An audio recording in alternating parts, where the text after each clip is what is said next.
And so now we know that we're dealing with fight, flight, freeze response. So you don't want to be symptom focused. You want to be state focused, because what I see almost happening is that you're wanting to have everything figured out in your head. You want to know exactly what state am I in? Why am I in this state specifically at this moment in time? Like, you're wanting to know all the little specifics, and really you have to just lean on broader knowledge, right? You got the big three: fatigue, focus, sensory data are really the main three things that are causing symptoms, and you have the tools to deal with those things.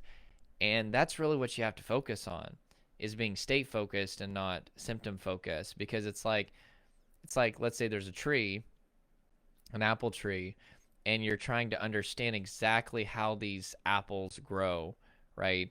And how did this tree get in my yard? Why is it here? Well, it is important to know why the tree's in your yard. It is important to understand why the apples grow, but it's going to be more of a broad understanding versus that laser pointed specific understanding that so many people are looking for before they move forward too. So you have to kind of look at it at a more macro level, and you have to basically say, you know what, the reason that this tree is in my yard is because there's an apple tree in my yard, and at some point there was a seed that was planted in my yard that caused this tree to grow. And what I'm going to do, rather than trying to track down who the previous owner of the house was, and how old the tree is, and understand all the specifics of it, I'm going to start uprooting this tree, root by root. And the three roots of this particular trauma tree are fatigue, negative attention, and sensory data that has not been desensitized through repeated exposure plus relaxation. Those are the three roots of the tree. And also education. You have bad information that is causing you to be afraid when you shouldn't be afraid. When it comes specifically to trauma, and especially depersonalization, neuralization, it is a mess. It is an absolute mess. And I love doctors. I think they're heroes. I love licensed mental professionals. I think they're heroes. But if we really want to get honest about where we're at when it comes to traumatic stress, and especially specifically if we become niche with depersonalization, neuralization, there's just almost no knowledge out there about this.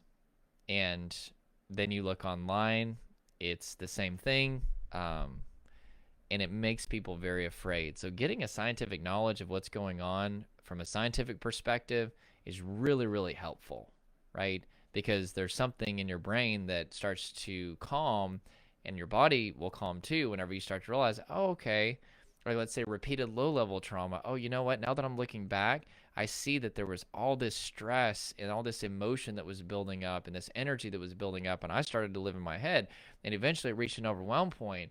It was like a volcano. Magma was building beneath the surface for years, and yeah, there may have been that tipping point that happened, but it was really the straw that broke the camel's back. For me, initially, what caused me to enter that traumatized state in 2008 was the bad marijuana experience. But you know what? If it wasn't that experience, it would have been another one, because I was just a ticking time bomb. I was a pressure cooker just waiting to explode when it came to traumatic stress, because I was always in my head, never in my body. I didn't know how to relax my body. I didn't know how to release emotion. I didn't know how to release energy. I wasn't educated about symptoms, so once they showed up, I freaked out. If it wasn't the marijuana experience, it would have been something else. And then I started to look back at high school and my childhood, and I started to just see all the things that were just building and building and building and building, preparing me to reach that overwhelm point. And I thought it was all about the marijuana. I thought that the marijuana that I smoked, that my friends gave me in 2008, must have been laced with something. For years and years, I was like, oh my gosh, like, how could they have done that? But in reality, it wasn't the marijuana that caused me to experience DPDR and the freeze response and the panic attack and all those things back in 2008. It was all the stuff before that happened, and coupled with that very negative experience together, that caused me to hit an overwhelm point. And once you understand repeated low-level trauma, all of a sudden it really calms you down, because you're like, oh, I'm not going crazy. Oh, there's a reason that all this stuff has happened. And then, like, let's say a major trauma, whenever you start to understand that it's much more broad than we ever could have imagined. To reach the freeze response, a trauma response, you just have to hit an overwhelm point. And we've believed for a long time that that can only happen due to a very specified list of events like car crash, going to war, natural disaster, things like that. And most certainly, if you look at this standard list, a lot of those things are traumatizing for people and cause them to hit an overwhelm point. But then it's very fascinating that you study the standard list of traumatic events and you see that a lot of people aren't traumatized by them. It depends on the event. So that means that it's not the event itself that's producing the trauma, it's the person's response to the event that's producing the trauma. Meaning that, let's go back to the marijuana experience. If you would have erased all of my history of living in my head, not being in tune with my body, having tons of tension, energy, and emotion that had built up, and if I would have had that same marijuana experience, it would have been totally different. I don't think that I would have reached that overwhelm point, right? But the straw that broke the camel's back is really what's important for everybody to understand. There was already a whole camel of stress that was built up, that was just building energy, tension. I didn't know how to process emotion. The emotion was building up, and my refuge was my head. I'd spend so much time obsessing over existence, even as a kid and into my teen years, and I would dissociate into video games. I used to play video games for like 12 hours a day. That was my dissociative escape. I didn't know that I was trying to stay out of my body. It was a defense mechanism. But what I'm saying is the marijuana experience was really just the tipping point. It was the straw that broke the camel's back, meaning that it just took a little bit of stress and overwhelm for me to reach that overwhelm point. Think of it like this glass of water. Imagine this jar is your body and the water is stress and fatigue. Well, how much water does it take to reach that overwhelm point where it's overflowing? Not much, right? Just because I haven't drank that much water so far. But it's a good example because that's what people are walking around with. And especially with this pandemic and all the fear that's been surrounding it and all the lockdowns and just all this stuff. I mean, we're going to see mass trauma like we have never seen in human history. Because think about it. Lockdowns. You're frozen. You're stuck. That's the freeze response, right? You feel overwhelmed. You feel trapped. I'm telling you, we're going to see more traumatized people than we have ever seen in the history of humankind because this has affected people on a mass worldwide scale in their nervous system. And people are going to need a lot of help. And I hope that I can help them the best that I can. We're going to need a lot of people, but people need to know how all this stuff works. Yeah, you actually have to release the tension, energy, and emotion. Yeah, you have to get out of your head and build interoception. That's important.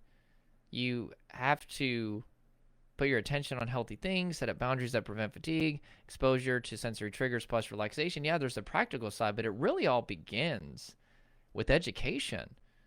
Because once you get that education, you understand the problem and you understand why what's happened has happened. And once you understand the why, then you can focus on the what. You're like, oh, well, if that's the problem, then this is the solution. But a lot of people, they don't understand the why, and they think the symptoms are the problem. And the symptoms are not the problem. The symptoms are actually the solution. The symptoms are there to help disconnect you from the problem, or that's DPDR, or if it's fight or flight response, the symptoms are there to empower you to fight or flee from some sort of threat. Even though there is no threat, your brain thinks that it's helping you. Your body and nervous system think it's helping you. That's not the problem. It's the right symptoms, the right state, just at the wrong time. You're in a threat response when there is no threat because of all the tension and the energy and the emotion that has built up for all of these years, and because you've been in your head and you've just been numbing your body. Alcohol, cigarettes, pornography, drugs, food. There's all these things that people are doing that they don't even understand are subconscious ways that they are numbing their interoceptive system. right? Binge watching Netflix. It can be gaming. You can even dissociate into academic knowledge. There's 10,000 ways to get into your head. You can focus on existence. You can focus on symptoms. There's 10,000 things. But once you understand all this, once you get educated about this, you're going to start to realize, wow, my whole life has been one dissociative experience. I've been basically dissociating into my head to escape the pain that has been happening in my body. And because I haven't known how to get in tune with my body and change what's happening in my body, the only thing that I've known to do is to run from my body by living in my head or numb my body. So most people, when they show it to my sessions for coaching that are highly traumatized, their lives are just full of dissociative and numbing behaviors. And they have so much information that causes them to focus on the symptoms when they shouldn't focus on the symptoms. They should really focus on the state that's producing the symptoms. And so the education is paramount because it allows you to understand the why, which allows you to understand the what. Yes. You made it to the end of the video. So if this helped you, make sure to click the like button. Also subscribe, join the Fearless family if you wanted similar videos to this. This clip was actually taken from my Inner Circle group coaching mentorship. Below is a link to the application. I'll see you in the next video.